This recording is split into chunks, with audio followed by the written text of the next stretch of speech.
Hi ನಮಸ್ಕಾರ ಎಲ್ಲರಿಗೂ. ನಮ್ಮ ಹತ್ರ ಮಾಲ್ಟ್ ಪೌಡರ್ ತೊಗೊಂಡಿರೋ ಕಸ್ಟಮರ್ ಒಬ್ಬರು ಕೇಳ್ತಾ ಇದ್ರು. ಅವ್ರ ಮನೇಲಿ ಮಕ್ಕಳಿದಾರಂತೆ. ಅವರಿಗೆ ಇಮಿಡಿಯೇಟಾಗಿ ಹಾಲಲ್ಲಿ ಮಿಕ್ಸ್ ಮಾಡಿ ಕೊಡೋದಕ್ಕೆ ಒಂದು ಮಿಕ್ಸ್ ಬೇಕಾಗಿತ್ತು, ಎಲ್ತ್ ಪೌಡರ್ ಬೇಕಾಗಿತ್ತು. ನಿಮಗೆ ಮಾಡಿಕೊಡ್ಲಿಕ್ಕಾಗುತ್ತಾ ಅಂತ. ನಾವು ಅವ್ರು ಕೇಳಿದರೆ ಮಾಡಿಕೊಡದೇ ಇರ್ತೀವ? ಹೌದು, ಅವರು ಯಾವ ಥರ ಹೇಳಿದ್ರು ಆ ಥರನೇ ನಾವು ಅವ್ರಿಗೆ ಕಸ್ಟಮೈಸ್ ಮಾಡಿ ಈ ರಾಗಿ ಎಲ್ತ್ ಮಿಕ್ಸ್ ಪೌಡರ್ನ ಪ್ರಿಪೇರ್ ಮಾಡಿ ಕೊಡ್ತಾ ಇದ್ದೀವಿ. ಇದರಲ್ಲಿ ಏನಿಲ್ಲ, ಎಲ್ಲ ಥರದ ಡ್ರೈ ಫ್ರೂಟ್ಸ್ ಇದೆ, ನಟ್ಸ್ ಇದೆ, ಹಾಗೆ ಸ್ಪ್ರೌಟೆಡ್ ರಾಗಿ ಫ್ಲೋರ್ ಇದೆ. ತುಂಬಾ ಎಲ್ದಿಯಾಗಿದೆ, ಹಾಗೆ ಮಕ್ಕಳಿಗೆ ಸಖತ್ತು ಟೇಸ್ಟಿಯಾಗಿರುತ್ತೆ. ರಾಗಿ ಯೂಸ್ ಮಾಡಿದ್ದೀವಿ ಅಂತ ಖಂಡಿತ ಗೊತ್ತೇ ಆಗಲ್ಲ, ಆ ಥರ ಇರುತ್ತೆ. ನೀವು ಕಸ್ಟಮರು ಈ ಥರ ಕೇಳಿದ್ದಾರೆ ಅಂದಾಗ ನಮಗೆ ಮಾಡಿಕೊಡ್ಲಿಕ್ಕೆ ತುಂಬಾ ಖುಷಿ ಆಗುತ್ತೆ. ಕ್ವಾಲಿಟಿಯಲ್ಲಿ ಯಾವುದೇ ಥರದ ಕಾಂಪ್ರಮೈಸ್ನ ನಾವು ಮಾಡಿಕೊಂಡಿಲ್ಲ. ಪ್ರೀಮಿಯಂ ಕ್ವಾಲಿಟಿ ಐಟಮ್ಸ್ನ ತೊಗೊಂಡು ಬಂದು ನಾವು ಇದನ್ನು ಮನೇಲೇ ಪ್ರಿಪೇರ್ ಮಾಡಿ ಕೊಡ್ತಾಯಿದ್ದೀವಿ.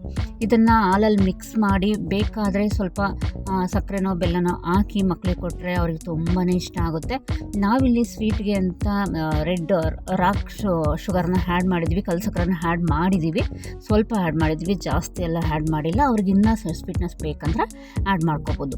ದೊಡ್ಡವ್ರು ಸಹ ಕುಡಿಬೋದು, ಬರೀ ಮಕ್ಕಳು ಮಾತ್ರ ಅಲ್ಲ. ಯಾರಿಗೆಲ್ಲ ಮಾಲ್ಟ್ ಮಾಡ್ಕೊಳ್ಳೋವಷ್ಟು ನಮಗೆ ಟೈಮ್ ಇಲ್ಲ, ಅದು ಸ್ವಲ್ಪ ನಮಗೆ ರಿಸ್ಕ್ ಅನಿಸುತ್ತೆ ಅನ್ನೋರು ಇದನ್ನು ಟ್ರೈ ಮಾಡ್ಬೋದು, ಖಂಡಿತ ಟ್ರೈ ಮಾಡ್ಬೋದು. ಅವರು ನಮಗೆ ಇದೇ ಥರ ಬೇಕು ಅಂತ ಹೇಳಿದರು. ನಾವು ಅದಕ್ಕೆ ಇದನ್ನು ಚಾಕ್ಲೇಟ್ ಫ್ಲೇವರಲ್ಲಿ ಮಾಡಿದ್ದೀವಿ. ಬೇರೆ ಫ್ಲೇವರ್ ಕೂಡ ಟ್ರೈ ಮಾಡ್ಬೋದು ಅಂತ ಅಂದ್ಕೊಂಡಿದ್ದೀವಿ. ನಮ್ಮ ಮನೇಲಿ ಕೂಡ ಮಕ್ಕಳಿಗೆ ತುಂಬಾ ಇಷ್ಟ ಆಯ್ತಿದ್ದು. ನೀವು ಕೂಡ ನೋಡಿ ಒಂದು ಸಲ ಟ್ರೈ ಮಾಡಿ. ಹಾಲಿಗೆ ಹಾಕಿ ಚೆನ್ನಾಗಿ ಮಿಕ್ಸ್ ಮಾಡಿ ಇದನ್ನು ಮಕ್ಕಳಿಗೆ ಕೊಟ್ಟರೆ ಆಹಾ ಸಖತ್ತಾಗಿರುತ್ತೆ. ತುಂಬಾ ಇಷ್ಟಪಟ್ಟು ಕುಡಿತಾರೆ ಅಂತ ನಾವು ಅಂದ್ಕೊಂಡಿದ್ದೀವಿ. ಅವ್ರಿಗೂ ಇಷ್ಟ ಆಗುತ್ತೆ ಅಂತ ಅಂದ್ಕೊಂಡಿದ್ದೀವಿ. ಇವತ್ತು ತಾನೇ ಅವ್ರಿಗೆ ಕಳಿಸ್ಕೊಟ್ಟಿದ್ದೀವಿ. ಮೋಸ್ಟ್ಲಿ ಅವ್ರಿಗೆ ಕೂಡ ಇದು ಇಷ್ಟ ಆಗುತ್ತೆ. Thank you so much.